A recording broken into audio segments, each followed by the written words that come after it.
Israel और Hamas के बीच जारी युद्ध विराम के बीच बंदियों की अदला बदली हो रही है। दोनों तरफ से बंधकों की रिहाई की जा रही है। अदला बदली के दौरान माहौल तब तनाव से भर गया जब ताबूतों में 4 बंधकों के शव लौटे।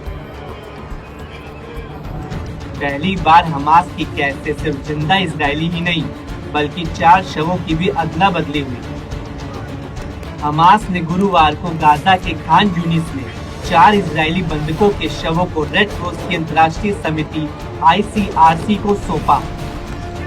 ICRC के एक प्रतिनिधि ने एक नकाबपोश लड़ाके के साथ मिलकर एक मंच पर दस्तावेजों पर हस्ताक्षर किए जिसे सौंपने के लिए बनाया गया था।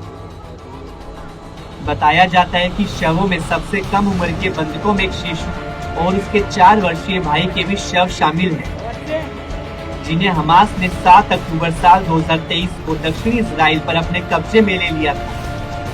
गुरुवार को शवों को सौंपना पिछले महीने अमेरिका के समर्थन और कतर और मिस्र की मध्यस्थता के साथ गाजा युद्ध विराम समझौते के तहत हुआ, लेकिन इस दौरान तनाव चरम पर है। जरा सी एक चूक या चालाकी गाजा में भीषण जंग की चिंगारी को हवा दे सकती है।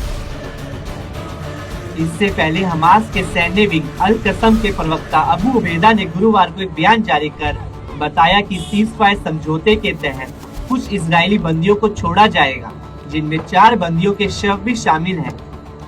उन्होंने दावा किया कि इजरायली हमलों से पहले ये सभी बंधक जीवित थे, तो वहीं इजराइल के प्रधानमंत्री ने गाजा पर हमले शुरू करने से पहले साफ कर दिया था कि वे अपने नागरिकों को किसी भी स्थिति में वापस लाएंगे, चाहे वे जीवित हो या मृत। हमास को इजराइल के नागरिक वापस करने ही होंगे। फिलिस्तीनी मीडिया रिपोर्ट्स के मुताबिक कैदी विनिमय समझौते के तहत शनिवार को 602 फिलिस्तीनी कैदियों और बंदियों को रिहा किया जाएगा। इनमें 157 कैदी ऐसे हैं जो आजीवन कारावास की सजा काट रहे थे, जबकि 445 गाजा से जुड़े बंदी हैं। बहरहाल गाजा सीज फायर का पहला चरण पूरा हो चुका है।